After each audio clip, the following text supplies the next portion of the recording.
And we are live. Ladies and gentlemen, boys and girls, book fans of all shapes and sizes and persuasions and types, welcome to another episode of the Geek Book Club, the club What Geeks Books Reads. And I'm Juan Carlos Bagnell, one of your lovely hosts this month for another exciting book. The first book we're coming back to you in 2019, joined as always by my lovely and talented co-host, Mr. Andrew Wallace. As always, thank you so much for joining us on this endeavor of literature. Yes, hello, and I am quite excited for this episode. So we've actually not done very many trips down. We've only done one other trip down history, like historical literature, and it was I feel like our podcast has been very sci-fi geek heavy, not very fantasy geek heavy, and I feel like this was revenge that you are waging your battle of northern aggression against my inability to finish Master and Commander. Well, it's this one we're like, if people don't know, we are going to be discussing The Killer Angels, which is an American Civil War novel, probably one of the very best in my historical novels, in my opinion. And a major difference that I think that is better about this book than Master and Commander is it was a little bit of a they translated it a little bit for modern English and made it a little less floofy than they would have spoken a little bit back then. So it kind of helped, and it helped to connect us more to these characters. Yeah. How this was I written. mean, like a large, correct me if I'm wrong, like a large chunk of what makes up the character interactions really is pulled from writings of the time, letters of the time, correspondence of the time, and then interviews after the fact to try and cobble together I mean, a historical account of the Battle of Gettysburg, but then also an entertaining account of the Battle of Gettysburg. And that accessibility, number one, what you're pointing to right there, where I was completely unable to finish that last chunk of Master and Commander, even for the action finally starting to become understandable, finally getting my sea legs, metaphorically speaking, pun intended. I felt no such barrier to entry here. Even down into I think the most confusing place to start was just getting the lay of the maps that they give you in the chapter breaks so that you can see the battles, the formations, the lines, where the Union Army is, where the Confederate Army is. And I mean, after the second or third, you quickly latch on to what it is that they're trying to show you. And it's way more accessible. Like, this is phenomenally more accessible than anything I remember from like high school history class. Right. Well, and the interesting thing about it is it's one of the very, I wouldn't say it's the very first, but it's one of the more notable historical novels of the 20th century that tells these stories from the perspectives of the major players in these events that affected these events, and in a way that's you're with them and hearing what they're thinking, and not just viewing as an observer on it, which adds the human element. And you get in the way Michael Shaara wrote this, and the characters in this, he's taken into account all of their histories leading up to this point, and then as you said, like insights afterward as well. And it's surprisingly comprehensive. Well, I mean, again, I don't know about your edition, but my edition starts off with a foreword by the author, sort of apologizing for taking some literary license, and there is definitely a perspective from the author, which I think we'll get into also when we talk about sort of the opinions of the Civil War, especially as we're coming to the conclusion of this story. But it was refreshingly accessible. I think that's going to be one of the major first praises that I can sing of this novel. And of course, we should also mention that this was the sort of blueprint. This was sort of the template for the 1993 4 1/4 hour long epic Gettysburg, which won a Primetime Emmy Award for Outstanding Costumes. Yes, I don't think those costumes counted the beards, though, because the beards were terrible. But the fake beards were so obvious. You shared one of the moments that I actually remember. So I don't think I've ever seen all of Gettysburg. I remember watching it in high school for a history class, and I have to believe now that I saw a highly abridged version of this miniseries of this movie.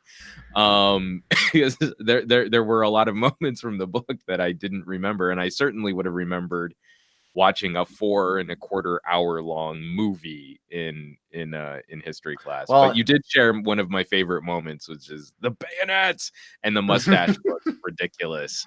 I know. That mustache looks so like, because Jeff Daniels has this mustache, like Yeah. Joshua Lawrence Chamberlain, who's one of the characters, he's the colonel of the 20th Maine, who plays a major part in the battle during the second day on Little Round Top, and he possibly saves the actual Union Army during this day, which we'll The get book into. posits this as like one of those catalyst points in a war. Like, had this one day of the Civil War not happened or not taken place in the way that it did, then it would have meant the difference between the Confederate Army or the Union Army winning.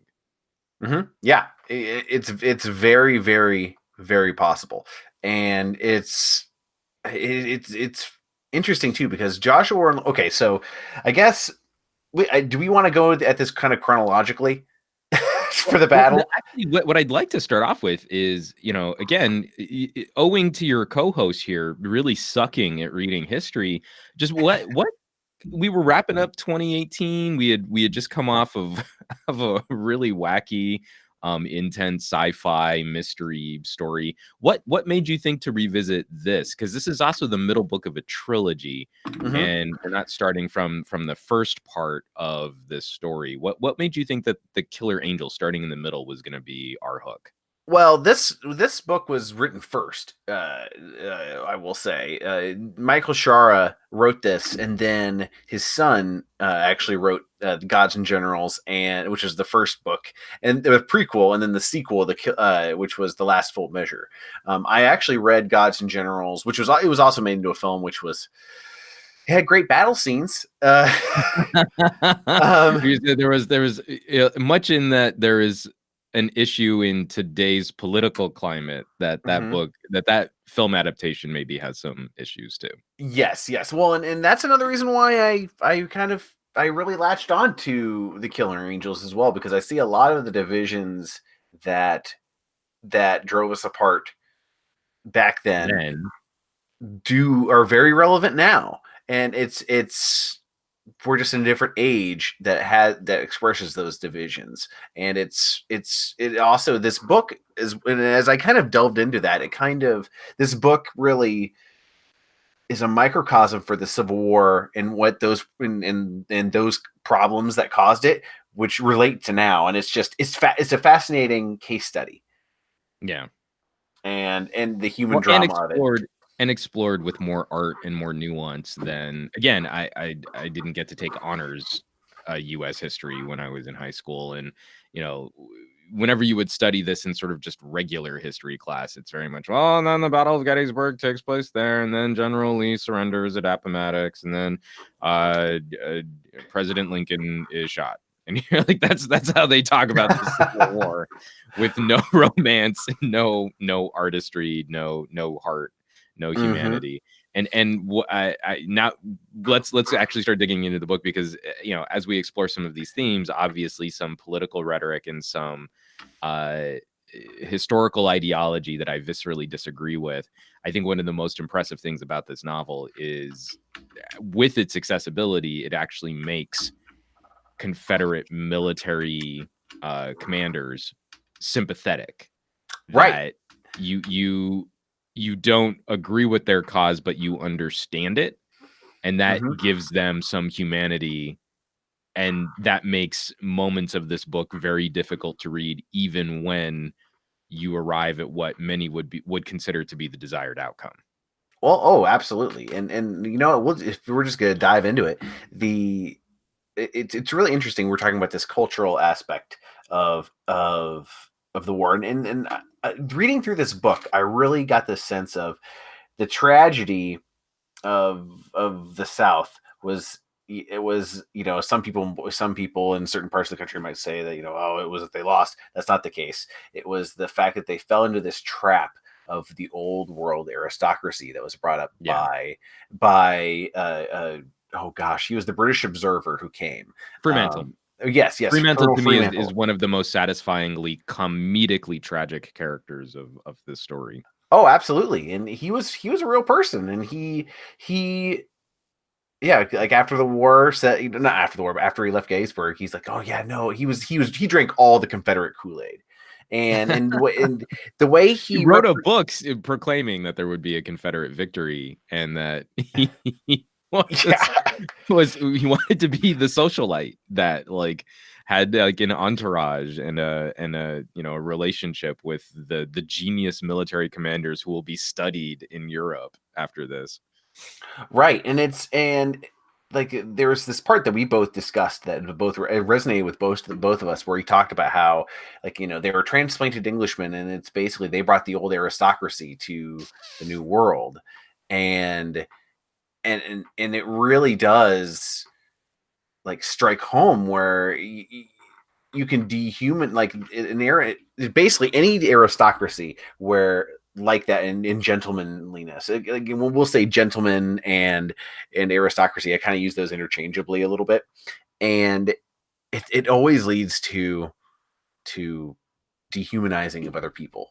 And that And dehumanization leading to terrible conditions and subjugation and mhm.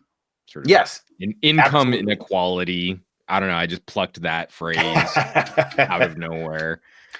Yeah, well, and it's interesting too with like Robert E. Lee. Like up front in the book, like one of the things that I love is they bring the players up front and give you background information on them. Like Robert E. Lee, how he there's all these stories. There's the myth and the legend that surrounds Robert E. Lee's Yeah. persona in terms of being the gentlemanly old man who's sweet, kind, and caring. But at the same time, the book up front says that he believed that African Americans were inferior and that they weren't as far along on the civilizational chain, which is really horrific views to have.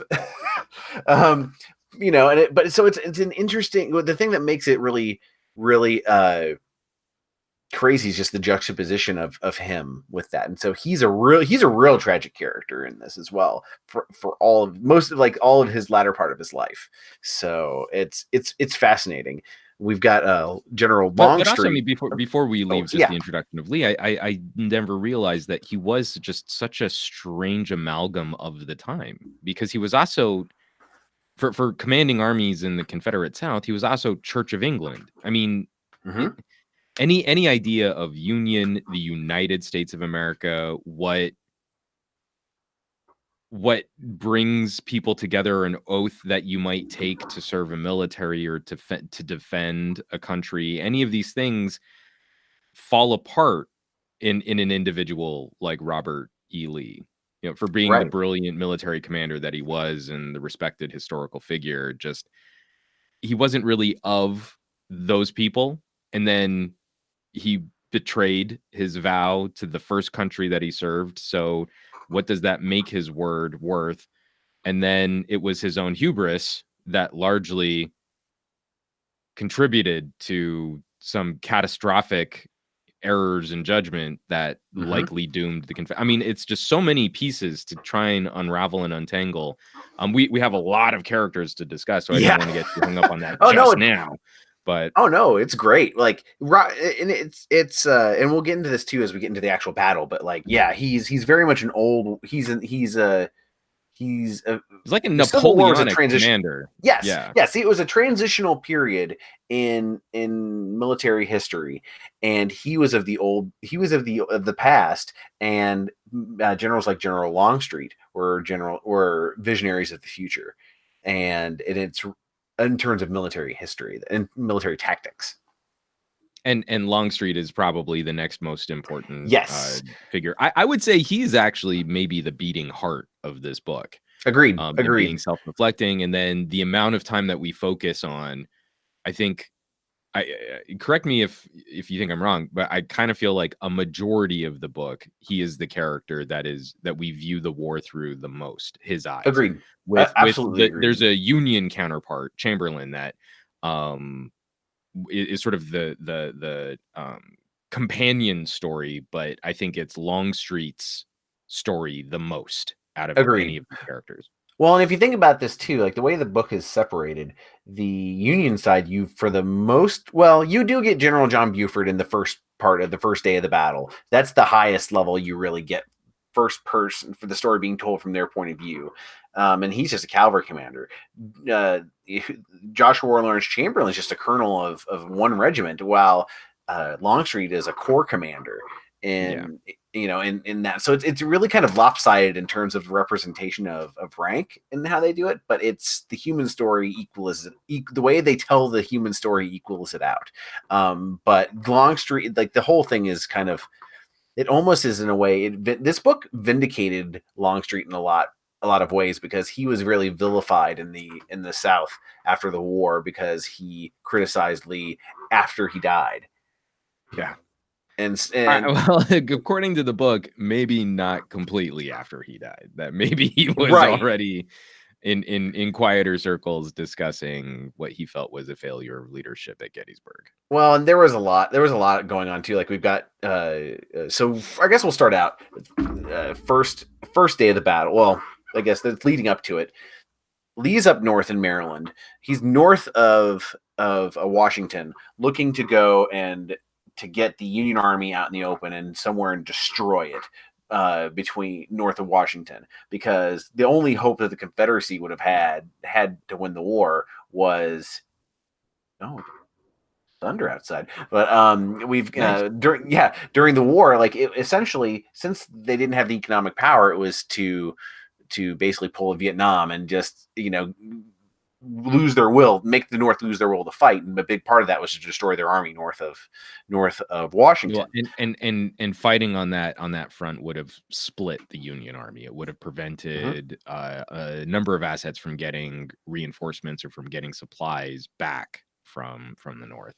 Agreed. Yeah, and so they ended up essentially Gettysburg doesn't have any tactical or strategic value. It was just an intersection of roads, because all these armies will take different roads, because you can't just have one army going 100 miles in single file on this road. So they're all converging at this intersection, and they kind of run into each other.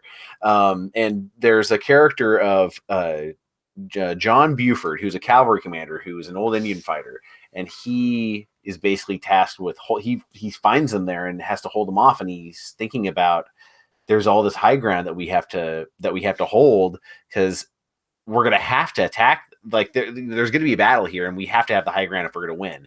And so he holds off the Confederate Army for the better part of the first day, until General John Reynolds brings in infantry behind. And it's in the way this this is like whole 150 years before Star Wars Episode 3. So I don't think people really understood the significance of having the high ground. That's right. Until then. So yeah, literally the worst joke I could come up with in that moment. So I apologize. I don't really apologize. I actually own that, because that was a terrible joke and I enjoyed it. Yeah. Well, hey, it's good. Well,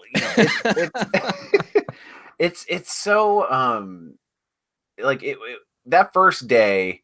Well, okay. Well, it seems to me like and again, and maybe I misread part of this, but it seems to me like the first day was kind of a fluke, that because scouts from one army hadn't really been keeping in touch with the Confederates, and because the Union Army had sort of positioned themselves into this town that was largely in occupied territory from the Confederates, that the first skirmish, like they just were two forces that didn't really know what they were up against, and collided. And then that just allowed the Union Army, in a way, got lucky that they were able to entrench their position on the top of a hill, and that the Confederates didn't try to flank them.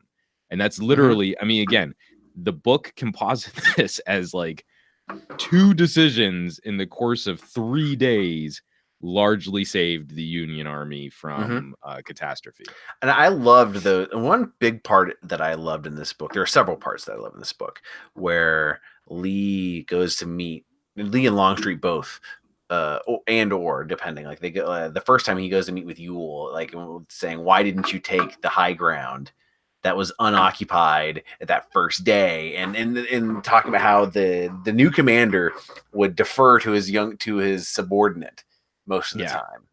And the way that they wrote, and Lee's observing the awkward body language, it just, I don't know, it brought these people, these historical figures alive more than I've ever gotten. Like I've than anything has ever brought them alive to me before. And those rebukes, those quiet and and those quiet rebukes from Lee really like played well for like scenes, hence for scenes in film, but also just for written dialogue and Yeah. how um but yes, so the first day really was kind of a fluke where they got into the fluke engagement, and the rebels got there first essentially and kind of took through the town. But yeah, the second day was where things got decided pretty much. And Yeah. that's kind, in a lot of ways, there's kind of two climaxes to this book, wouldn't you say? It's hard Actually, to no. tell. I kind of feel like the second day is the most disastrous day for the Confederates, and then the third day, it's like a whole third of this book is just a train wreck, where we know it's a foregone conclusion. Even if you hadn't studied on the American Civil War, we've got Steve DeRoche in the live chat. He's Canadian. He doesn't know anything about the American Civil War. Even when you're reading the book without a firm grasp of military history, you know that the third day is a lost cause and that lots of Right. people are going to die for some bad decisions. And that to me doesn't feel like a climax. And I don't think it feels like a climax to any of the characters, even the characters on the Union side who pull through this. A lot of their dialogue sort of like, oh, we've got more fights to win now. And it's like this feeling of like empowering the Union Army, but that like the third day wasn't the consequential climactic showdown between these two forces. That happened on the second day. The Confederates lost that showdown, and then the third day just is the gut-wrenching falling action, the momentum of poor planning. Yeah. Well, I'd say it's the climax of the book is the Battle of the Little Round Top. I'd say the climax of the actual battle, well, the point of no return on the battle was Pickett's charge, because I feel like they could have, as I think in the book, Longstreet even says this to Lee, where they could go back like after the second day, fall back to a better ground, and then have the Union attack them, which in hindsight I'm glad they didn't do, but from a historical perspective. But the it's interesting how that kind of Well, we works. should probably let's break those down real quick. We've Yeah. read the book, so we should probably explain the second day, that the Battle of Little Big. Oh yeah. Okay, Little, here, let me pull up a map here, because I I pulled know up you've got the all map. these visual aids and like this really fancy green screen setup. I should just lock your camera for this kind of for a podcast. Here, In let fact, that's what I'm me. gonna do, because I've got to sneeze and that's gonna be gross. Okay, here we go. I'm finding the right one here that has the fish hook. Well, this here. Sorry guys, this is terrible podcasting. The essentially the day 2, where they were attacking the flanks. Here, let me just open in a new tab. Here we go. Okay. So, And again, this was sort of a crash course for me, because I didn't have a firm grasp on Civil War era military history. But it's basically just lines of men with guns, and you would march them in different formations to try and break through them. David brings up a great point in the live chat. The Napoleonic Empire ended less than 50 years before the American Civil War, so it's natural American generals got influenced by the French, who moved en masse to New Orleans. That this was just sort of the accepted last generation mode of battle, and that Longstreet was very much opposed to this meat grinder. You line up men and you walk them into other men, and when you are close enough, you shoot, and when you're too close, you stab them with the bayonet, and you just keep mulching people until massive fire. one team just doesn't have any more people to mulch. And this is like a time period before we would get into like trench warfare and other types of much more longer paced military action. Well, and it's interesting too with the different going on to Steve DeRoche's comment. The big difference between those two eras was they had muskets then. They had. Oh, that was David content. Oh, Steve is I'm making sorry. fun of me because I called him Oh, out for being a sorry. Canadian. Oh, you brought a gun. Yeah, it was not a real one, but so they had muskets, which this is a toy actually that I got when I was little. I was so okay. I'm such a Civil War nut that I took a coat hanger and I straightened it and made it into a ramrod. That's hilarious. And Stephanie in the live chat, he might be a bit of a history nerd. Yeah. So they had muskets, which was a smooth bore. And it's just a regular ball and just a smooth bore musket. Back then, they were significantly less accurate, maybe 100, 200 yards. Well, they had in the Civil War the rifled musket combined with the mini ball or the mine ball, which was a conical bullet. So combined with rifling and that bullet made it significantly more accurate, like 500 to 1,000 yards. But what you're saying is that this is the difference in 50 years. Oh yeah, absolutely, and not just that, but like say back in the Napoleonic era, they were using flintlocks, flintlock muskets, and so these were using percussion caps. So this is obviously a toy, but you'd have the percussion cap in there, and that would naturally the next step for that is cartridges. So is metallic cartridges. So it's in breech loaders. So there was a significant ramp up in firepower, and the tactics didn't catch up at all. And this is a big focus of the book with Longstreet's character because he's advocating for a lot more of a defensive, dug-in trenches, walls, and then being a bit more fluid in movement, so that if you need to fall back from one position, you can flank and move to another, dig in, and then defend a position. Which, when you're reading the book, and especially from a modern perspective, sounds like it makes a lot of sense. Mm-hmm. Yeah, it does. Well, and it's interesting too because after this, the next year following this, they end up in the siege of Petersburg, which trench warfare. But I digress though. So we're on the second day, and so essentially the Union line has become like a fishhook.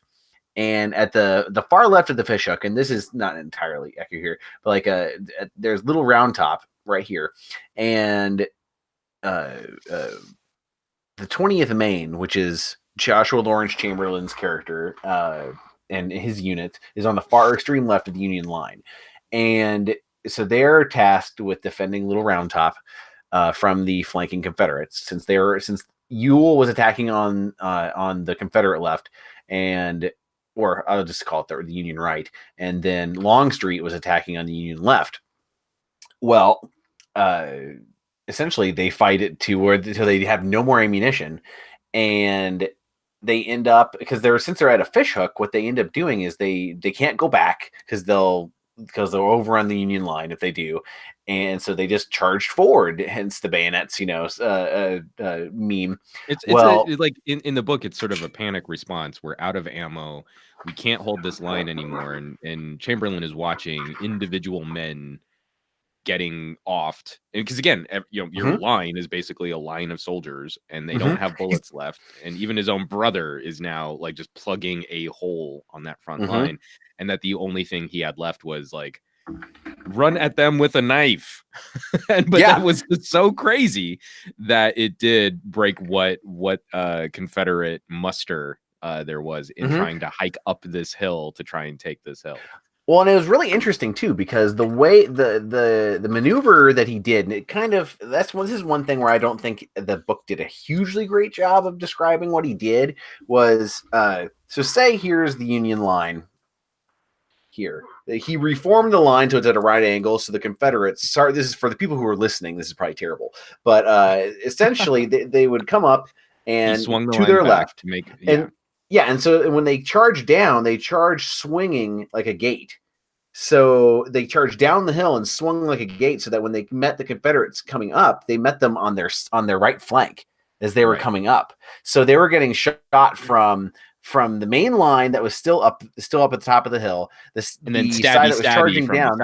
Yeah. Right. And there was another company that was left out, that was out on the far side, that was just behind a wall that popped up and got them. So it's no, that's right. I remember the next time I tell you to go out, don't go so far out. Yeah, they they're were like basically just playing peekaboo with the Confederates from like pretty twice the much. distance. I think it was like Company B or yeah, I don't it was a specific remember. company, but yeah, it was really notable, and Joshua Lawrence Chamberlain quite possibly saved the Union Army that day, along with he earned the Medal of Honor for his actions that Yeah. day. Well, and he ends up becoming the soldier who receives Robert E. Lee's sword at Appomattox, right? Yeah, he receives the Confederate surrender, and uh, of all people, he at that point he's a general, and he's been injured so many times. It's really bad. He actually died of his wounds in 1914. Might Interestingly, have died of his wounds, but he died at the age of like 85 or something yeah, like that, right? right. So I mean, like, Complications I from it. think considering he was shot through both hips and in the leg and in the arm, I think he had a pretty good run. Absolutely. Well, an interesting thing that the book does not say, but I've been doing some research that it's and also this was featured in the Ken Burns documentary actually too. I didn't realize, but the Confederates that he was facing at Little Round Top were Colonel William Oates's men, and it was in I believe it was Mississippi. Colonel William Oates, in a lot of ways, is kind of a similar figure to had similar life circumstances to Joshua Lawrence Chamberlain, where Joshua Lawrence Chamberlain had his brother at the battle, and Colonel Oates' brother was at the battle, but Colonel Oates' brother died at the battle. He essentially Gettysburg is almost a direct line between the two home cities for those regiments, basically equal, like smack dab between them. And then after the battle and after the war, they both went to become governors of their respective states. Wow. So it's really interesting, seeing the similarities between these two groups of people who would probably never have interacted otherwise. Well, I think there is something kind of lovely in the prose of this book that does try to highlight, this was meant to be one country now divided, and that there were some similar ideas moving back and forth between people philosophically on one side. I have to pull it up. Let me. It's on my phone. Where did I put my phone? Oh, there it is. Where just in the similarities versus the differences between these two peoples. And I bookmarked it. Where does the flipping bookmark on? Well, are you talking about with Joshua Lawrence Chamberlain's talk with the people who visited him from the South before the war? Well, I mean, there is that, but you have this expectation of Chamberlain as a character being this honorable, sort of gentlemanly like figure from the North, even though he's not genteel and he's not a gentleman like from the South. But by the end of the book, he's kind of he's a fairly bloodthirsty individual. Mm-hmm. Like this entire showdown and living to see the end of this 3-day conflict with the Confederate Army, there's like a relief, but he's more just pleased that he was able to be a part of this, and he's hungry for the next encounter. He's hungry for the next showdown. Yeah. And that it flies in stark contrast to where we end up with a character like Longstreet, who is way ahead of his time in terms of military tactics and is broken by this whole affair, is embittered by this whole conflict. Well, and Longstreet even said later on that was the saddest day of his life. Was the day? It was the third day. It was the 3rd of July in 1863.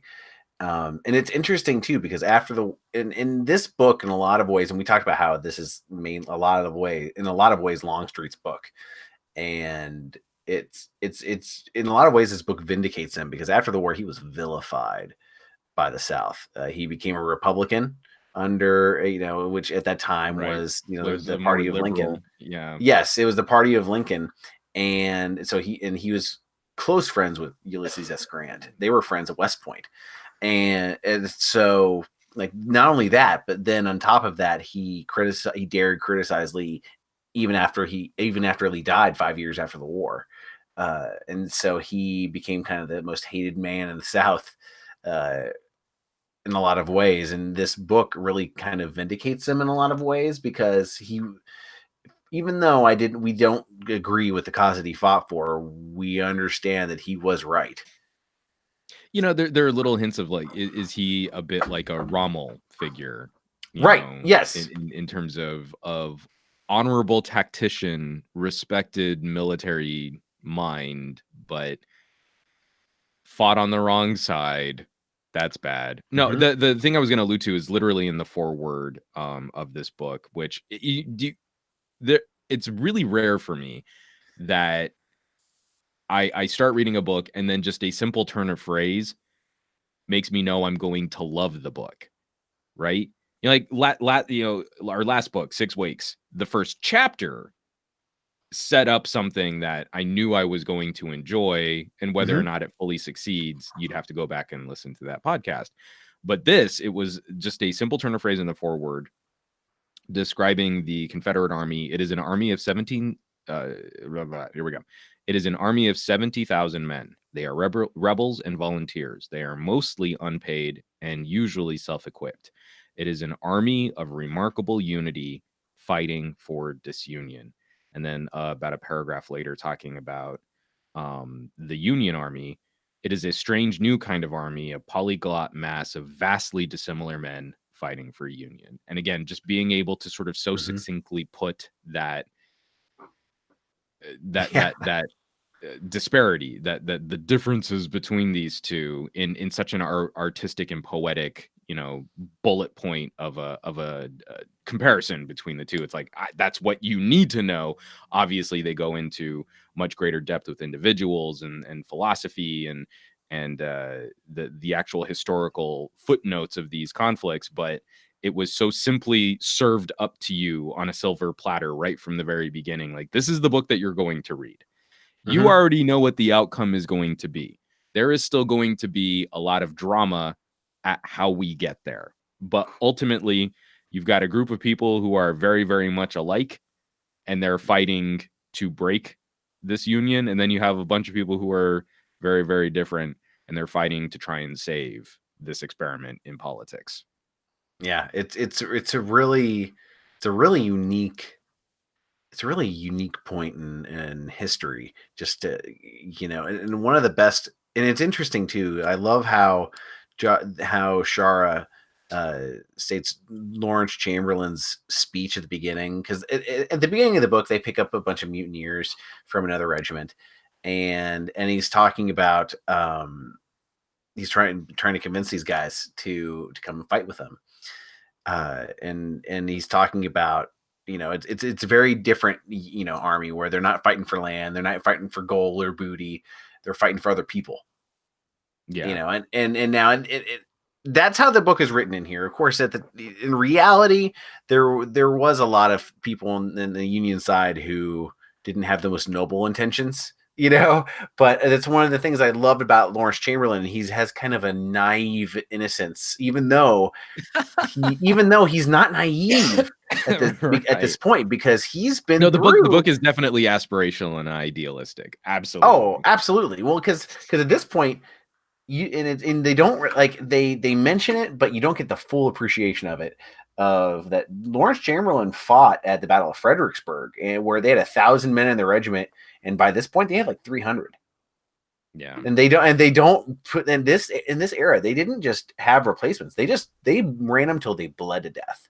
These Oh, yeah. units. Well, and And that like you go through most of the book, and then there's maybe another mention of like the medical facilities. Like, oh, they're doing this to us again, just like they did at Fredericksburg, just letting us mhm. bleed out in the open and die out in the open. That's something a man should do with some privacy. And you're like, oh, that's pretty gruesome. Yeah, well, and the other thing too, and the reason why Fredericksburg is brought up so much, is because during the Battle of Fredericksburg, there was essentially the inverse happened with Pickett's charge at except like the Confederates were behind the stone wall, and the Union just had wave after wave after wave come up and get slaughtered. And it was slightly different, but it was kind of similar circumstances to this. So the Union actually, the Union troops actually did yell out Fredericksburg back at them. And this really happened because these troops were troops who had to go and make that charge, those charges Right. up to the stone wall. And so they were on the receiving end of those back in 1862. So it's really it's fascinating seeing the historical context being weaved into the story. Weaved into the story, that is, if I use proper English. Proper English, some British nonsense. From David, a question for you here, Andrew. Does the book address the independency feelings that grew in the South at the time? Like I mean, at the in the era in the South, they viewed that they referred to it as the Second War of Independence. Like that's the way they viewed themselves, and I think that's both the most exemplified in the sections of the novel where we're at the Confederate camp with the lower generals, and Yeah. they're kind of having their gentlemanly banter between them, and it's kind of and it's telling because and I love the way this is written because all of these encounters are written from Longstreet's point of view, and he's the outsider because he's from Texas, so he's not a Virginia gentleman. And so and one thing that separates him also is the fact that several of his children died. Yeah. And it's still affecting him, and so he's emotionally separated from all of them as well. So he's it's so it the lens And so that the long that the Confederate Army had been doing well enough to this point that Mhm. they hadn't really suffered much of the consequences of like some bad beats, and that this was sort of like, oh, people die in war, and that's real sad. But we're winning Right, right now, so that's real good. right, and it's just fascinating about how like what was it general, of course we'll get towards the third day, like the Pickett's charge, how they General George Pickett graduated dead last at the in his class at West Point, like dead last. Was a very flamboyant character, and is very he had actually not led his troops into combat at all, like before at all at this point in the war. So naturally he was eager, and he's the most naive character in this whole book is George Pickett, because he has kind of the misguided naivete and enthusiasm of a boy, kind of wanting to go to war, except he's a commander of a division which gets slaughtered, basically destroyed. His whole division's basically wiped out. Spoiler alert, kids. But I don't know. Was it too soon? Was that too soon? The timing might be sensitive to something yeah. like that. Well, and so after the second day, Lee has is kind of weary, and you get a sense that Lee thinks that they did a little better than they actually did on the Okay, second can day. we talk about that for a second? Because Yeah. you're right. Most of this book from the Union perspective is tackled by Chamberlain. Most of this book from the Confederate perspective is tackled by Longstreet. I feel like there is a very clear voice from the author imbued throughout several dialogue, several interactions with characters. There's a chat with Chamberlain and one of his aides, like, I just don't get it. Do they know what they're fighting for? And Chamberlain's like, yeah, I don't understand either. And he's like, well, I mean, I've heard them say it's not about slaves, but isn't it just about slaves? And Chamberlain's like, yeah, I'm sure. I guess it is. I mean, like, the book takes a pretty clear stance on that. Mm-hmm. I feel one of the failings, maybe the only significant failing of this book, is trying to maintain the mystery or mystique, the legend of Robert E. Lee, by not giving us very much in the way of how he arrived at some of his decisions. And I feel Agreed. like that is because there are passages that are written from the inner monologue of General Lee, but not in any way inside. It's more about how he's a tired old man, not about how he's arriving at these conclusions, very often dismissing some of his decisions to religion. Well, it's in Mm-hmm. God's hands now, but it's like, but you're the one ordering these guys Mm-hmm. to go take that hill. So it's not in God's hands, it's in your hands. And I feel like that just sort of owes to a very clear storytelling device that Chamberlain is conflicted, but then arrives at, sort of a feeling of owning war and being comfortable in war. Longstreet is the much more accomplished military tactician, but is ultimately broken by this whole affair. And it means that we can't have any kind of direct insight or direct commentary as to what Lee was trying to accomplish or what he could accomplish on that day. Well, in the historical perspective, there's a lot of mystery as to that's the $1 million question for a lot of his Civil War historians is like, why did he not see that? I mean, a blind man, of course, 2020, hindsight's 2020, but I mean, there's a section in this book that there's a very small little snippet where I believe it's from Armistead's point of view, where the Confederates are waiting for the charge, and there's this little hare that goes by. He's like, "Run, hare! If I was a hare, I'd run too." That was a real quote from what some Confederate actually said at the battle. Like, they knew, but they still went anyway. And that's the tragedy of the character in the persona of Robert E. Lee was, he led these people. His exploits were mythic. I mean, they were going to follow him no matter what, but that ultimately and he led them off the cliff. He was he led them all directly into the wood chipper. Yeah, and it's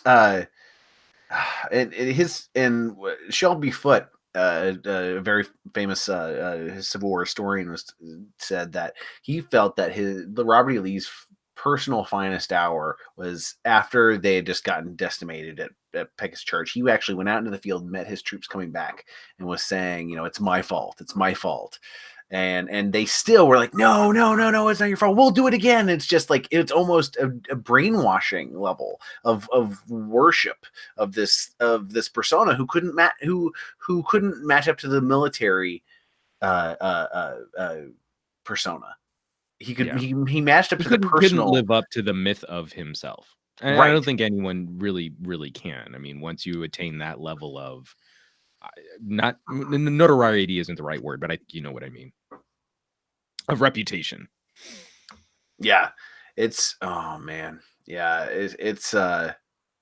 it's really interesting. And it was funny. I was listening to a lecture series before our podcast about Robert E. Lee after the war, what happened, because there's a really good series of Gettysburg National Park lectures that they have on YouTube. Go check them out. But yeah, it's just fascinating how they pulled it all together. And I've rereading this book after about a decade.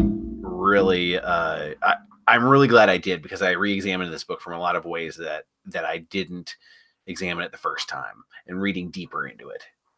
Like, how so? Like, what did you take away from this? Because I think the last time we experimented with revisiting a book that I had read before, it was sort of like, oh, I mean, that was good.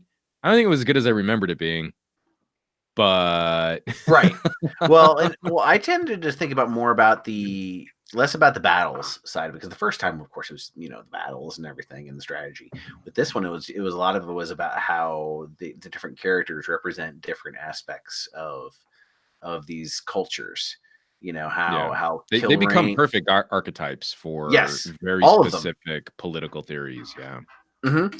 And and then of all of these characters, the one major supporting character, I believe, who was not an actual person, was Kilrain, the Irishman, who was the friend of. Yeah, but like, he kind of needed that with the Union side, to have somebody in the trenches with Joshua Lawrence Chamberlain to bounce things off of, and to have the divine spark conversation. Like, this is one thing where I feel like they were fictional. This is why, I mean, these pieces, it's why this would still, I think, be considered historical fiction, not any type of attempted documentary. Right. But yeah, you need that character who can kind of pick at, from a modern perspective, with the voice of a modern audience member going, yeah, but there's probably not a God, right? Yeah. Oh man, yeah.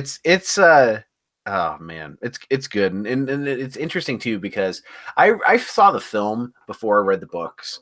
In a lot of ways, like I kind of wish I hadn't, but um, it's like the actor who portrayed Kilrain in the film, like just very much influenced my imagining of him in the book, like completely. Like, um, but yeah, it was. So I think I I was don't know. 15 when I saw parts of Gettysburg, not the whole thing. But I purposely went out of my way to like, I am not going to. And honestly, I mean, if I had sat down and actively read The Killer Angels, it probably only would have taken me about an hour longer to read the book than it would have been to watch the whole miniseries. So it didn't really feel like that's not a very good Cliff's Notes. It's not like that's not Yeah. saving me any time, and all it's going to do is pollute my image Oh, of what these characters were. Because my image of Longstreet, I mean, I've looked these individuals, the more historical imagery up after reading the book, but my image of Longstreet was far more grand and epic and powerful than like an actor could portray that character. oh, absolutely. And I will say the thing that the film did absolutely. There are several things the film did absolutely right. And for one, they filmed on the actual battlefields. Yeah, Like that's that. that's that's That's intense. that's intense. Like the like the field that they did Pickett's charge was the actual field leading up to the bloody angle to the angle at at Cemetery Hill. Like it was the actual place where these people died. They're walking over undiscovered archaeology under there. If you think How about it. weird do you think that would be to take like a historical survey of that site again and then find movie props mixed in with actual. Well, with that's here's the other thing. The Because I don't think like you've got because the number of extras in that film, that like some buttons must have fallen off a uniform or like oh yeah. pieces must have fallen off of a prop gun. I mean, like I, I know like those historical reenactments, they strive for accuracy, but how crazy would that be to like survey that site from an archaeological perspective or an anthropological perspective, like 100 years from now, and then be like, oh well, this was actually a boot worn by Martin Sheen. Yeah. Hmm, Yeah. okay. With this one, it's actually interesting because in the filming of in the doing the film, they actually got they got Civil War reenactors to come out and do this. It Oh yeah. wasn't movie props. So most of these guys own their own gear. So Which they're is more than hilarious like because it is like the Confederate Army was a self-equipped army of volunteers. right, and yeah, and so like a lot of these are going to be like stuff that people personally own. So they're going to take those with them, but also like you'd have the stratigraphy of the ground too. You'd have this at the top, but the ironic thing is most of the stuff that Gettysburg left behind is probably going to be more historically accurate. Yeah. um, there's Yeah, so David's actually asking, so the fields still exist. So it depends on the battlefield. So Gettysburg is the turning point in the American Civil War, pretty much, and so that battlefield is particularly revered. Also because one thing that people don't realize is, I think it's a little bit less or a little slightly more. I'm not sure, but around the same amount of people died in the 3 days of the Battle of Gettysburg as the entire Vietnam War. Yeah. 3 days. 3 days. Yeah. And so And yeah. this was a part of a town. I mean, Gettysburg was a place where Mhm. people lived, and we have the space here in the United States to kind of cordon off areas like that to use them as memorials. Yeah. And it's actually really interesting too, because I'm getting a little bit on a side tangent just on the outer history of it. I was reading an article from a study these scientists went and did, and at some of the buildings that were used as field hospitals. during this time, and they did a special technique with treating the wood and using black lights, and you can still illuminate and find blood residue in the cracks of in the wood of these buildings 160 150 years later. I mean, it's That's in crazy. how I know, isn't it crazy? Because like all of these, because what was it? 10 times the population of Gettysburg they had to care for 10 times the number of wounded as their population of the town. I mean, that's insanity. Like I can't even just the I scale mean, of this I is have hard to to laugh imagine. because just trying to wrap my brain around those numbers is the most ghastly thing I think I can imagine with Civil War era medical equipment. Where Oh, you got shot in the arm, let's cut that arm off. And yeah. you're Well, like, and the thing about this that's too is people were wondering. People assume, oh, it's just a bad medical science why they had to amputate so much. That's not the case. Sure, medical science was terrible back then. There was no sanitation or anything, but the firearms of that era, the black powder firearms of that era had low muzzle velocity, and so if you got hit in the arm, it didn't just clip your bone in a clean cut. It slucked and smashed against it yeah, and with just like a hammer. shattered it. Yeah, Yeah, and so even today, most likely you'd have your arm cut off. You'd have to have it amputated because it'd just be shattered. And so yeah. imagine that, and you'll see all these. Shrapnel and bone fragment all just mixed together. Oh yeah, uh, you see a lot of these pictures of these dead, bloated corpses, from the famous, I think it's Matthew Brady photographs that they've taken, and you'll see like their clothes are disheveled and like they're ripped out, torn open, and it's usually from these guys looking to see if they've been shot, and because if they knew they got shot in their gut shot, they were dead. Yeah. So it's hard to this is a conflict that's hard to fathom the scale and the brutality and the lack of knowledge, but this book does a really good job of giving us a glimpse. I feel like A glimpse. I mean, a glimpse. it's a delightful little romp through a Yeah, really dark period of history right. that unfortunately I think we're still feeling the ramifications of today. I wanted to Mhm. tangent real quick for just a bit, talk about Yeah. something a little bit more fun. I just pulled it up just because I was kind of curious. What do you think of the cast? Because it's an enormous cast for the 1993 Hmm. TV miniseries. And one, I think it's hilarious that they did get Martin Sheen to play General Lee. Right. Um, so that's kind of That, funny. Tom yeah. Bergeron, again, I only vaguely remember this. So I mean, now that I'm putting faces to names again, I'm imagining what they look like today in these roles. Like Jeff Daniels is Chamberlain, not Yeah. Jeff Daniels of 1993. I mean, like Jeff Daniels, like that newsroom show. Yeah, That no, well, doesn't work. actually, He wouldn't stab someone with a bayonet. well, and don't worry, we're keeping the tradition of horrible things ending up happening to people from books and things that we cover. Because Morgan Shepherd died, and he was one of the intro voice for the Gettysburg, and he played Major General, was it Pettigrew? He was one of the generals from the first. He played the general on the first day who complained to Longstreet and Robert E. Lee. He's like, we Oh, should okay, have okay, taken okay. that hill. That was Morgan Shepherd, with his epic old man voice. But he Right. died, and I'm like, dang it. So for our next book, we got to warn everybody to take care of themselves because fate will hopefully not have anything bad happen. No joke. Yeah. Um. Yeah. Let me But no, some see. of this cast list is really impressive. So I mean, we've talked about some of the major Mhm. ones. Stephen Richard Lang. Anderson. Oh, Stephen Lang. But Richard Anderson is one of my hardcore actor nerd crushes from back in the day, and he actually repped. I worked at the talent agency that repped Richard Anderson, not Richard Dean Anderson, but Yeah. Richard Anderson. And then the one that kind of blew me away because now I need to go and watch the miniseries to find him. George Lazenby.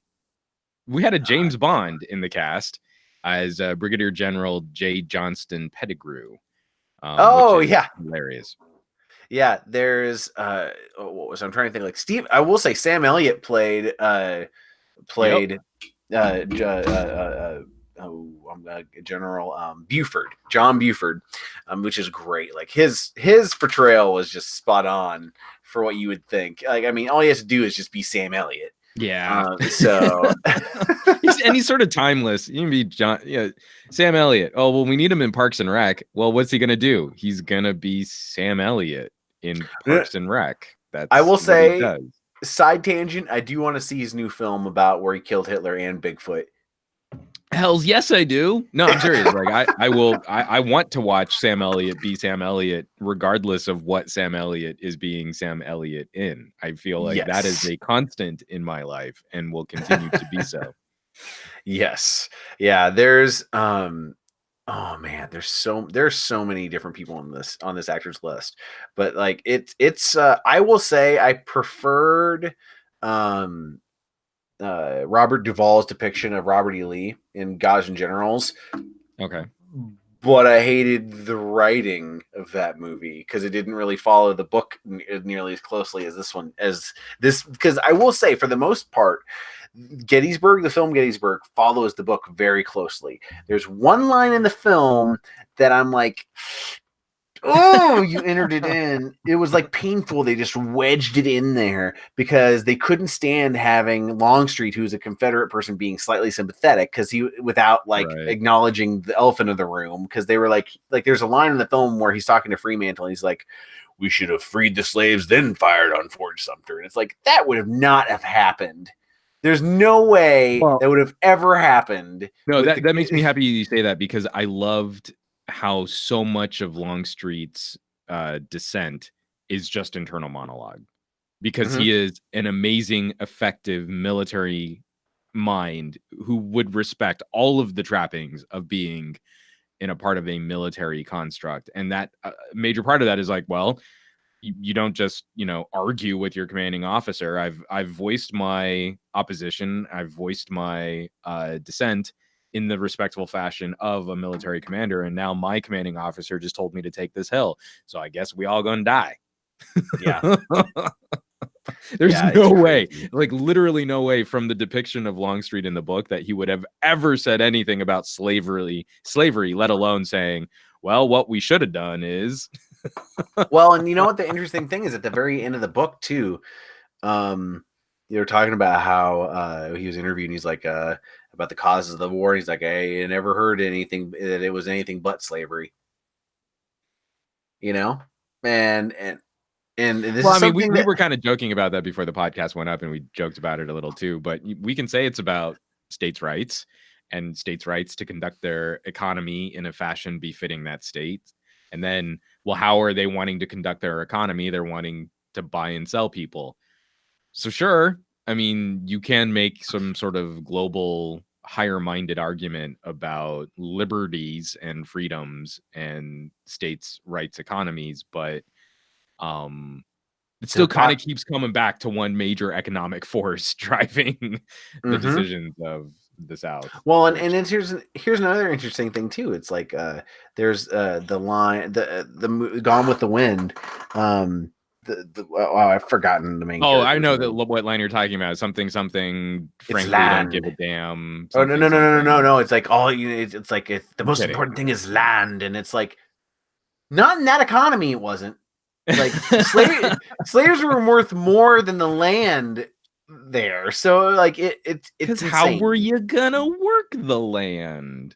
You see, so it's like that. This is why Gone with the Wind is like a significant work of film, and from a historical perspective there. But there's a lot about it that pisses me off because it's got there are very much aspects of the lost cause in that film. Yeah. That is still seeping through today. That is still just poisoning in ways that we take history and we take heritage and we romanticize some of those aspects. If you cross a certain line, it's really difficult to romanticize certain regimes, right? Like, I don't know that there will ever be a period of time where we look back on North Korea of this time period and think, oh, but they weren't so bad, and their hearts were in the right place, and like I don't think that that's ever gonna happen. Right. But because of the nature of the South, the genteel nature of the South, the idea of prosperity, but then what was propping up that prosperity was literally the blood of subjugated people. There was such a prettiness to it that we can look back on some of that wistfully.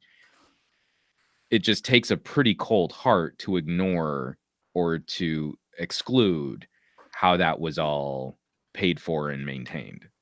Mm-hmm. Absolutely. Well, and what was it in this book breaks it down in the most basic way with Joshua Lawrence Chamberlain was recalling a conversation he had with some people from the South who came up to visit, and they kept saying, Joshua Lawrence Chamberlain would just say, how can you just enslave another group of people? And they're like, you don't understand. They're not people. And and he's at this point, he's like, I'd be willing to kill you. Well, I'd be and willing to again, kill them. we see his impassioned and angry response to that line of thinking, and then we immediately juxtapose that with a Brit, with Fremantle. Yeah. Talking again about how, well, these people are British. Yeah, and they're like, slavery will might go away be eventually. clumsier and they might be less sophisticated, but they believe in class and rank and position, and that's why once they win this war, they'll be welcomed back. There will be a unification with the colonies and the great British Isle once again.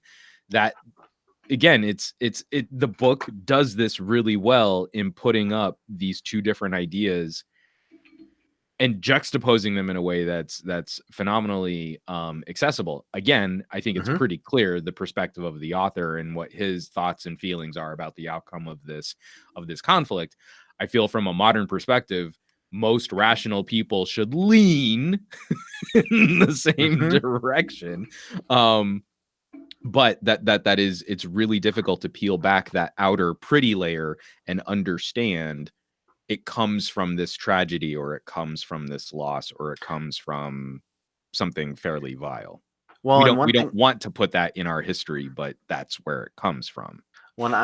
I'll quote the great philosopher Malcolm Reynolds from Firefly, where he was saying, I'm paraphrasing because it's been a while since but bear with me. I'll wager every man who's had a statue made of him is a sumbitch in one way or another. Well, I don't want to get into statues. I've been watching way too many modern day political documentaries, unfortunately. We took a very emotional watch through Black Klansman, and then I went and sought out some interviews from the people that were actually involved in that. But yeah, I would be inclined to agree, because often those statues weren't really built to commemorate that moment. They're usually built long after, and for other agenda and for other reasons. And that's why I think these sorts of statues, whichever side they're on, should be on the battlefields. Where they have not outside courthouses, that's for damn sure. I mean, exactly. If you'll pardon me getting just a little soapboxy and political, because I feel like we're in agreement here. Those types of remembrances, I think, would do very well in cemeteries, in museums, in on the fields where those people fought and died. Sure, but in places of public office, of government buildings, of courthouses, I feel that's inappropriate.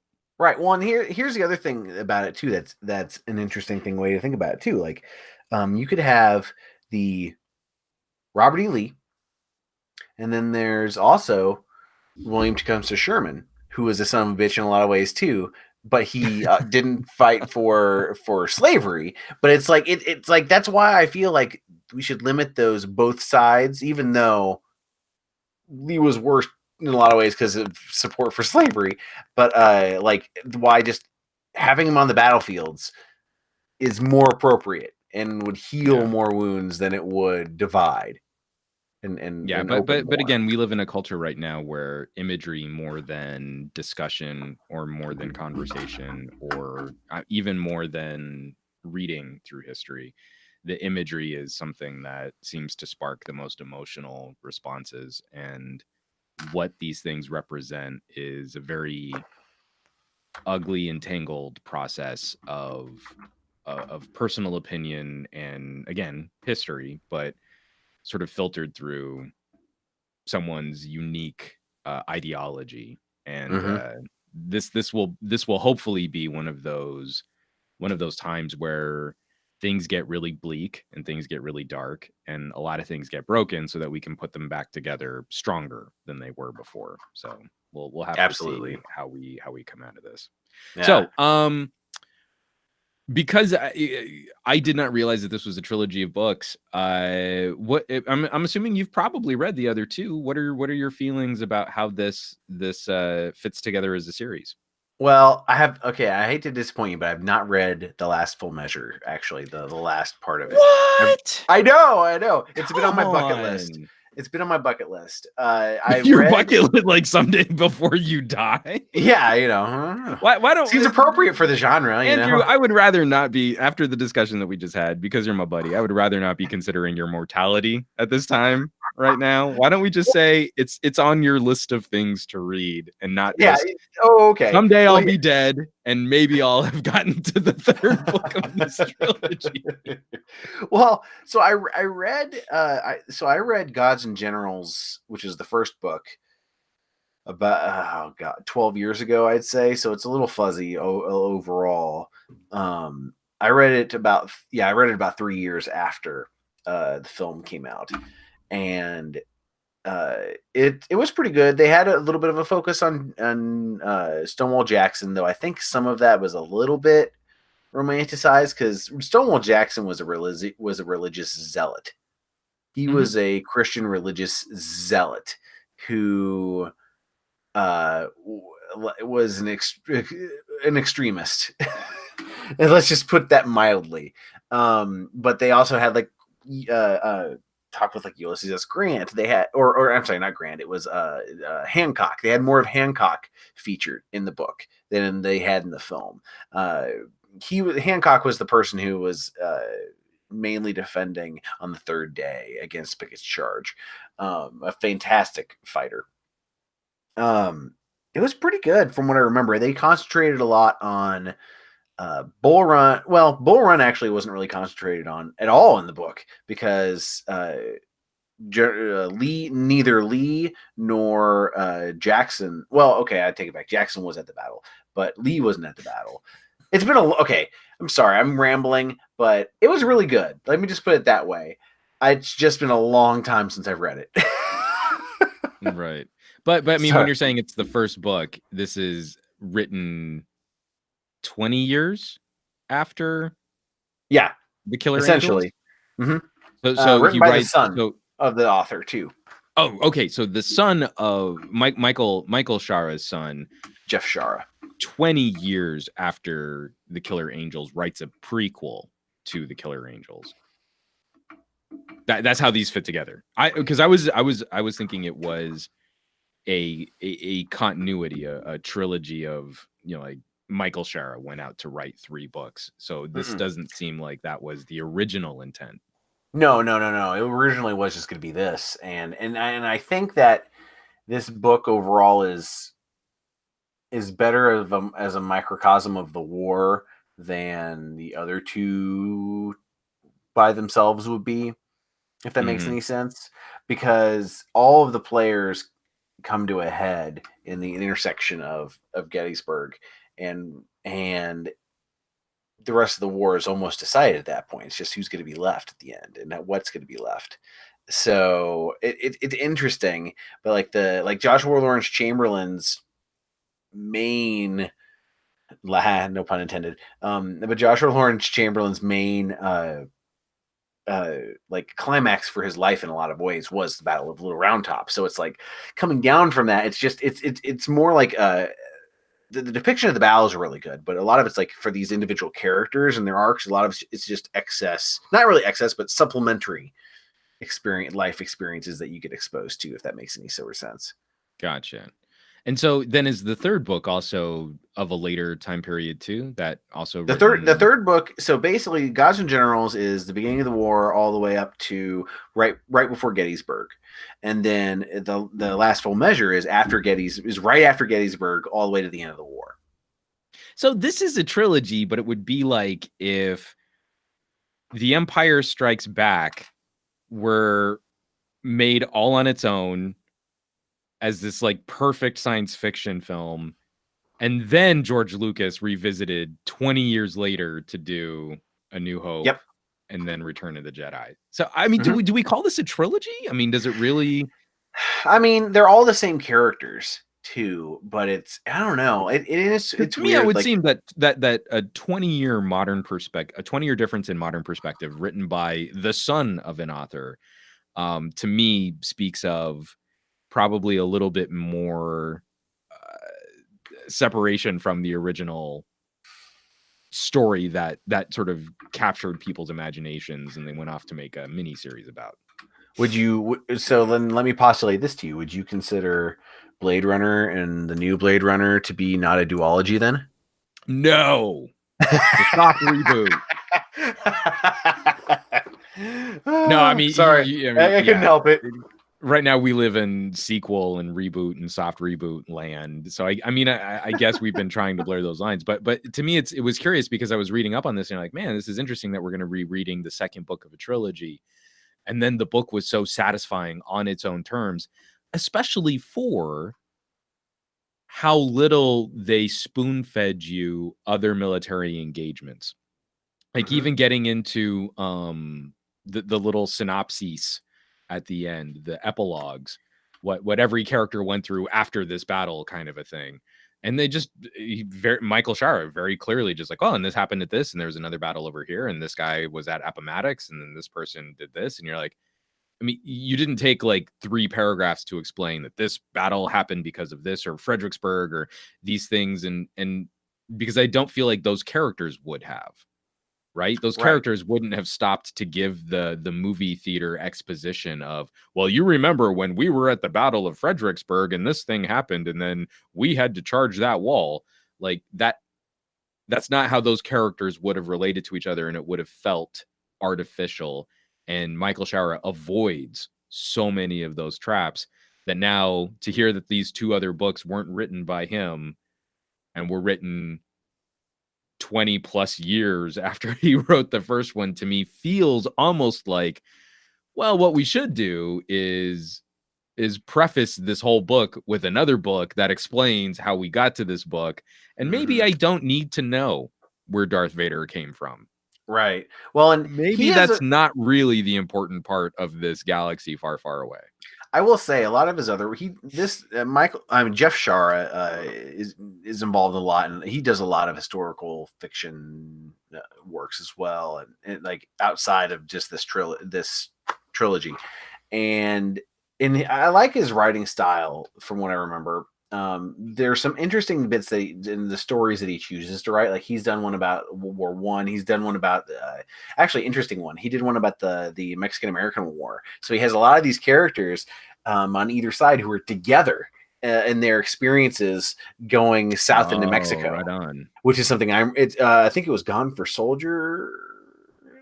Or I'll have to get the title of it, but that's one I really want to read because it'd be great to see General Longstreet, well, not General at the time, but Longstreet and Ulysses S. Grant going down into Mexico together because they were best friends.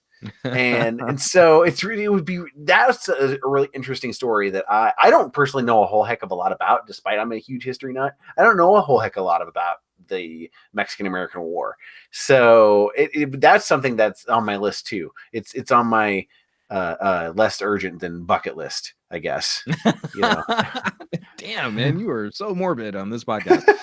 Glorious LDR 92, Gods and Generals, Killer Angels, and Last Full Measure. I love all of the Shaara books, both Michael's and Jeff. Jeff Shaara's World War II series is great. Gone for Soldiers, Mexican War is my favorite. So that's so it's called Gone for Soldiers. Okay. The one that we might need to revisit, this pair, this father and son writing team.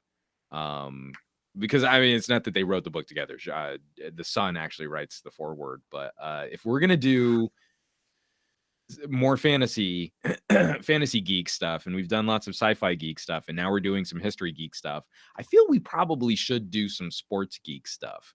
And Michael Shaara wrote for Love of the Game, and I would be all about some baseball geekery. That'd be great for me. I enjoy the atmosphere. I am horrible about knowledge when it comes to the sport, but I am 100% game for it though. I mean, because I think the obvious one, and like if especially if you say that, would be to like throw something like Moneyball at you, to kind of take that modern, but for Love of the Game, that's a good story. So maybe that's what we'll have to. Again, when I did did he not write link that? this author in my brain with Civil War historian and baseball nerd. So right. Well, it's like it's the thing, similar thing with Kim Burns. You wouldn't think Civil War and baseball, Well, yeah, it's shocking how the fabric of American history seems to flow directly through mass bloodshed and hitting ball with stick. Yeah. and just to that little bit of trivia, apparently Ken Burns is in the 1993 Gettysburg as like a little bit character. Really? That's awesome. That's like a little piece of trivia that I have up here on my list right here. Oh, that's awesome. So yeah, Andrew, in wrapping up our discussion of this book, what's funny is that we didn't really have to get too much into spoiler territory because of the historical backdrop that this story takes place. Oh, you play here. I've got my Bredan sharpshooter screen is messing with it. It's hilarious. I have my green screen's messing with it. I got this hat at the Wilson's Creek battle reenactment. So that's so cute. All right, I'm gonna take it off now since it's like blending in with my background. But sorry. But yeah, no, that's great. And again, I think you chose the right side of that conflict, even for being a part of a reenactment. Yes. I'm just saying. Well, by the way, it is green, but it's a Union unit. So I had family who fought in the Union in Missouri here, actually, because Missouri actually had the second most engagements during the Civil War behind Virginia. There's a lot of bushwhacking going on out here, and it was kind of a Wild West and a lot of stuff that was going on. So yeah, I've never actually looked up my family around that time period. I'd be curious what my family did way out west. Yeah, because there were a lot of people that were drawn into that. I mean, especially from the Texan perspective, a lot of people that were drawn into that conflict that didn't really have the same kind of investment as the Deep South did. But I should look that up. I know so much about our family's history before that time period, and then a lot after that time period. And then there's a good chunk of my family that served with distinction during like World War II.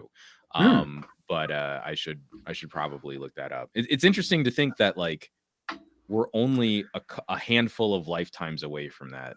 It really, in the grand scheme of things, it's so long ago, and yet it's not that far back that we endured this conflict. I know it's really one of the things that I suggest people go do is, one, you should watch the Kim Burns Civil War documentary, but you should also go and look at the final episode, because they have footage and an audio of one of the last reunions of the Gettysburg veterans in the 30s. And so they're going down, and you can see them talking, and you can hear them talking, talking to each other. And like, what was it? They had these 90-year-olds like going, whoa, whoa, whoa, whoa. And they're like, that's the rebel. Yeah. And you're like, oh my God, but it's like, and you're seeing it in their eyes, because these are the people who saw this unimaginable carnage and turning point in West, United States history, in a lot of Western history, that they lived through it, and it just makes it more human. And I suggest that people go and look at it. And because it's only like a little bit more than 2 full lifetimes. 2 people. We're 2 people back from the Civil War, if you really track just like how long a person can live. Well, and remember Sorry, go ahead. Crazy. Oh, sorry. I was just gonna wrap that up. It's just crazy to think that like we talk about history as if it's an old dusty tome of an idea that's locked away and barbaric in older times. 2 people ago, we were fighting this conflict, and then what also boggles the mind is thinking about like European history, where like oh, this was someone's actually living in this house that was made like 2,000 years ago. Mm-hmm. Like it's still standing and Oh yeah. functional and Well, incorporated into modern society, and it's got a satellite dish on it, well, and a little side tangent too. So whenever I was looking up the articles about all the blood that was the dry blood that's still in the floorboards of these places in the Battle of Gettysburg, these in the houses of Gettysburg, there's actually in Japan there are these temples. There was a castle that was taken in a conflict, and basically all the inhabitants committed mass seppuku and killed themselves, like a couple hundred people, and yeah, and but the interesting thing was the people who I guess the religious groups there they ended up preserving the floorboards, the wooden floors of this place where they had all done it. And there's blood, and they made them into their ceiling so that people would they'd never forget, they'd honor them. In the ceilings of these temples, they're all in temples, and you can go visit them. And they put them on the ceiling so that no one would ever walk on them, so that they would be honored. Oh, okay. And you I can knew look up and you were building to a point as to why they yeah, were sorry, evacuating but like you them. can look up in these like in these temples and see bloody footprints Yeah. in there. Like it's all still there, and it's interesting, and it makes it. And this incident happened in the 15 or 1600s, so it just makes it way more human because you can see like where people were dragged around basically, and but it's sometimes it stinks that it's these gruesome things that have to really put things into perspective, but it really does do it effectively. Yeah. Well, and So we seemingly as a species keep circling similar ebbs and flows of terrible, terrible things. So, from Tech Leathercraft, do you think a civil war is possible nowadays with some of current divisions our society has? I think it's like a union is a very difficult thing to manage. So I think we should always be vigilant against an idea of some kind of disunion. I feel like there are some political ideas that are much more fervent and more reactionary today that speak to that being more of a possibility, but there is always going to be an undercurrent of some group of victimized people who think that they're mhm. victimized, let alone people who actually don't have as fair a shot in today's society. California still has an underground political movement of seceding from the United States. Texas still has an underground current of secessionists.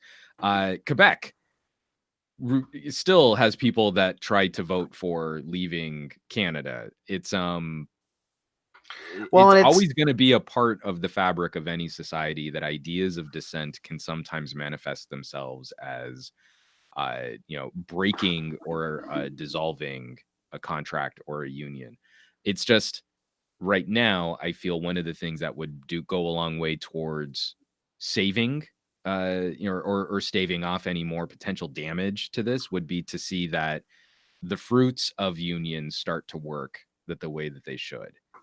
We were in pretty rough political climate territory during the Nixon administration, and one of the things that I think helped calm everyone back down was seeing the tools of the very government that was trying to be um, uh, circumvented, the tricky political machinations of the president of that era. What we saw was those state functions starting to work again. And I think that's something that we've spent far too long trying to convince people that everything is broken and that the government is one big monolithic thing that is both omnipresent and evil and is also wasteful and completely inept. And once we can kind of get around that doublethink and start breaking back through into some more rational discussion and rational compromise, then I think we would go a long way towards patching some of our hurt feelings ill will towards people who think differently than us. I agree. Definitely agree with you on that. I do think one thing that is different now compared to the antebellum era, that we do have that's definitely a good thing for our end is back in the antebellum era, especially if you ask Robert E. Lee, what is your country? His country was Virginia. Like there was a lot more of a view of my state is where my loyalty lies. Like the United States was a plural sense. There was It was definitely a more European notion of a state being a country right. state. Yeah. And then I mean, in the end, it also like in the Confederacy was based around having limited federal government power and more power in the states, in which like the Confederacy died of a theory in that sense, and I don't believe that another civil war. Like I don't think we would break. I don't foresee us breaking out into an open conflict, in this modern era. Really, we're too connected. Like, and this is one thing about our modern era too that completely baffled me about this book. And this was in the section where Joshua Lawrence Chamberlain meets up with his unit comes across a runaway slave, and they're like, "Oh, most of these boys have never even seen a African American, man," and they're like, and it's hard to believe that now with the amount of the proliferation of easily accessible information and different points of view. It's really it's something that the times are very, very, very different, despite there are a lot of things that are very similar from them. Circumstances are different a lot. So I'm especially with what our news cycles have been like over the last year. I'm actually strangely hopeful that we'll be able to staple this all back together again and actually be a little better for it. But some big things have to happen, and it's going to be a really grueling and arduous process getting through some more immediate issues that need to be dealt with, and then I feel like we can get back on to healing. On that note, let's wrap up this fun, wacky book club podcast. I want to say thanks because like I said, I was super cranky and I wasn't a very good sport about trying to get through all of Master and Commander for as much as I really, really wanted to like that book. This book was so much more interesting, so much more accessible, more entertaining for me. I'm really glad. So, especially for those for folks who might be a little turned off of the idea of history, because a lot of us, I feel, have been spoon-fed history in the worst academic, the least effective academic ways possible throughout grade school and high school, especially here in the United States. We do a terrible job of teaching history. That fictionalized accounts like this should always be taken for what they are. This is a fictionalized account of an actual historical event, but it's produced with love and with care, attention, and nuance, and that absolutely deserves to be celebrated. Yeah, this is. Yeah, I am absolutely in agreement with you on there. This is a pretty special piece of historical fiction, and probably it's my favorite historical novel that I've read to date. So absolutely. So this is, of course, The Killer Angels, the classic novel of the Civil War, the second book of a Civil War trilogy, which is super controversially named IMO, but written by Michael Shaara. We'll, of course, have links if you want to grab a copy of it. We're big proponents of also supporting your local libraries. So, maybe check it out from a library so that you can read through it there. You brought historical fiction. So I thought for next month, so I suggested this book because I thought Killer Angels was going to be a lot more an arduous historical read. So I picked a book that was going to be like a nice bit of cotton candy after the big, difficult textbook, collegiate Civil War history book that you were obviously going to read. So I don't feel like my book is as necessary now for how much more I was entertained by the Killer Angels, but I'm sticking with it because we teased it in our last episode of 2018. So I am bringing Island in the Sea of Time by S.M. Sterling. Island in the Sea of Time. It's the first book of a crazy long saga, but basically the whole island of Nantucket gets sucked into a wormhole and is delivered way hundreds of years into the past. And so then they have to contend with, not having the trappings of modern society, not having any resources, how to interact with the native population of the time, because they're all just full of germs and disease, and the natives will get wiped out by them. And then starting to explore an alternate timeline of world history. They know what events had led up to that point. They still have like a library and books and stuff, but everything they do from that point on is likely going to change history. They can't just stay out of history's way. So Island in the Sea of Time, first book of a very long series. I never finished the series, so I'm going back to reread this as the first of this, and I think it's we'll need to spend some time on that. Again, not as artistic or as satisfying as the Killer Angels, but I was really thinking we'd need something lighter. I'm game for that. I'm actually really excited to try out. This will be my first alternate history novel, I guess. Okay. I'm excited. Excellent. Yeah. I am pumped for this then. I went through a bad phase of like, I want anything that's like a retelling of American history, but with like magic. So who was it? Orson Scott Card has his very heavily Mormon influenced series, but the Seventh Son books were actually pretty good. And it's sort of like an alternate retelling of American history, but like people have magic, that's cool. I went through a bad phase of like, I just want anything that just tweaks time, but it's about old timey stuff, but it's different. Kind of like, what was it? Man in the High Castle. Mm-hmm. Right? It just what would have happened if this one little thing. There's a really bad mockumentary, like what if the South had won the Civil War, but it's sort of produced as if it were a documentary of the Civil War. I can't remember what that's called. I remember what it is. Yeah, I remember that. It was like, what, 15 years ago, something like that they made it? Yeah, production value is really, really low, but it was a clever idea. I just think the execution was a little lacking. But yeah, so that's kind of where Island in the Sea of Time comes from. But again, I like that they take time to address things like, we've got germs. Like it's at least a little bit smarter science fiction than just like, how do we make fire? I don't know. I'm from Nantucket. So I still think it'll be an entertaining read. Andrew, I want to put you on the spot because I liked having our books picked 2 books ahead. So our book to read through February, and we'll come back at the beginning of March to talk about, is Island in the Sea of Time.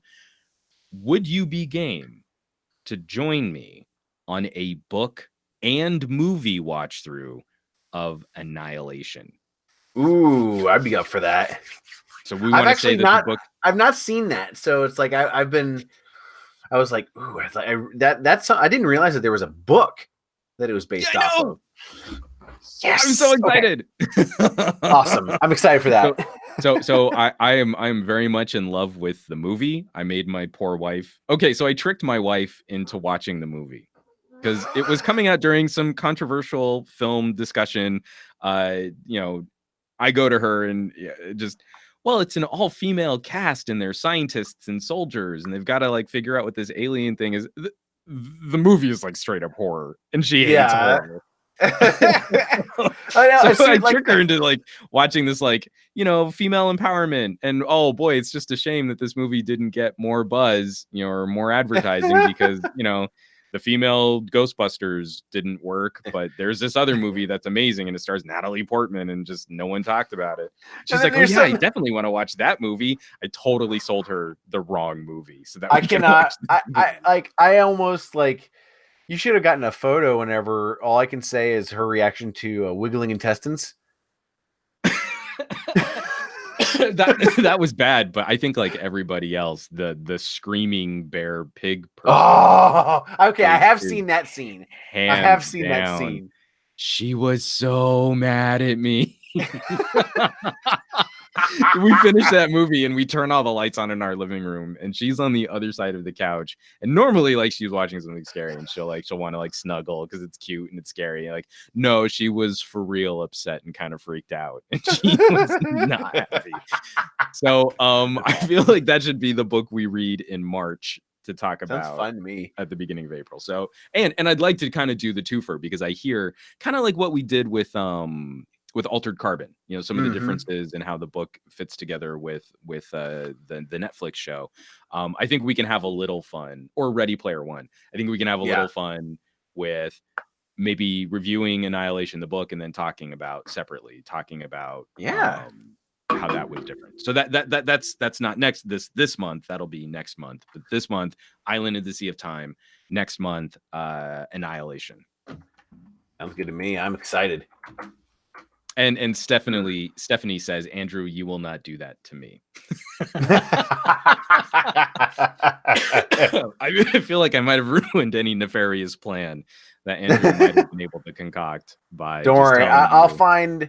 Don't worry. There's plenty of insects that are in movies that my girlfriend's afraid of. Don't worry, babe. Awesome. I mean, what? Huh? Nothing evil about that. Let's end this podcast before you get in real trouble. So that's our plan for the next month. Island in the Sea of Time, then Annihilation.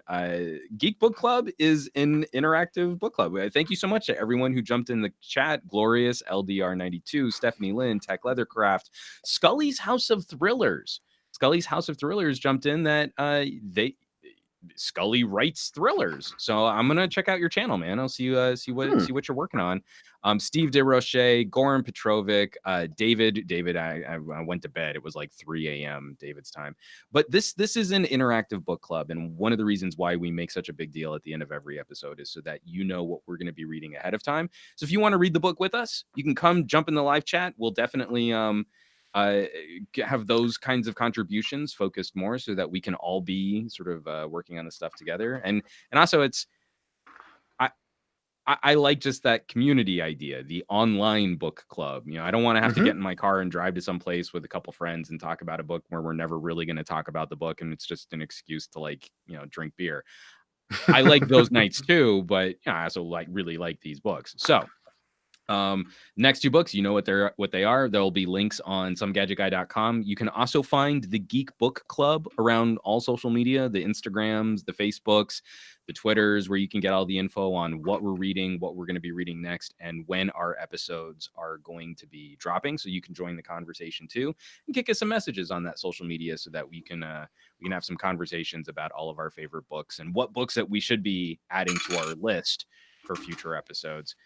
Andrew, as always, thank you so much for joining me on our monthly conversation. It's an absolute pleasure. I'm excited for our next ones now, and excited for all of you guys who joined us there to join us again. Yeah, it's gonna be good times. All right, folks, be on the lookout for more updates on the Geek Book Club, because you know what the books are, and we'll definitely be in touch for when the early March episode on Island in the Sea of Time. And again, I just want to reiterate, for as much as we include links to things like Amazon affiliates or where you can get this book for Kindle or for Audible, really want people to not forget things like supporting your local libraries, supporting librarians. Just one quick little story. It won't take a lot of time. Last weekend, we took Lex, my daughter, to go get her library card. Oh, yeah. She had her own library card, and I think she took every single Berenstain Bears book that they had at our little local library branch. Seriously, you guys, for as much as like those little individual contributions might help support this production, this little podcast that we've set up here, I can't tell you how amazing and how easy it is to use this new generation of apps tied to your library card to pick up audiobooks, to pick up ebooks. And it's, again, it's a part of supporting one of the last remaining institutions in your neighborhood, which exists solely for your entertainment, for your education, and is a place that you can go that doesn't charge you for being there. Think about in your neck of the woods, how many places like that exist. and there aren't many. So for as much as we love those contributions and we love you clicking on our affiliate links, we definitely want to send out that message of this is an institution which is still critical even in this modern age, and that we hope that you're out there supporting it and helping convince your local elected officials to continue funding it. Absolutely. Agreed. It's critical. Absolutely critical. All right, folks, that's going to do it for us. Thank you so much for watching, for sharing, for chatting, for contributing, and we'll keep you all posted. Geek Book at the Geek Book Club across social media, Geek Book Club on my personal YouTube channel, youtube.com/JuanBagnell, and then also on any podcasting service. If you want to catch the audio version of this, they're out crazy late. We'll be getting last month's book up this week. But you can also catch our episodes there too. If you want to go back and you don't want to sit in front of a YouTube video browser, you can do that too. So thanks so much for watching, and we will catch you all next month on another thrilling installment of the Geek Book Club. Thanks for watching. Take care. Be well. We love you all.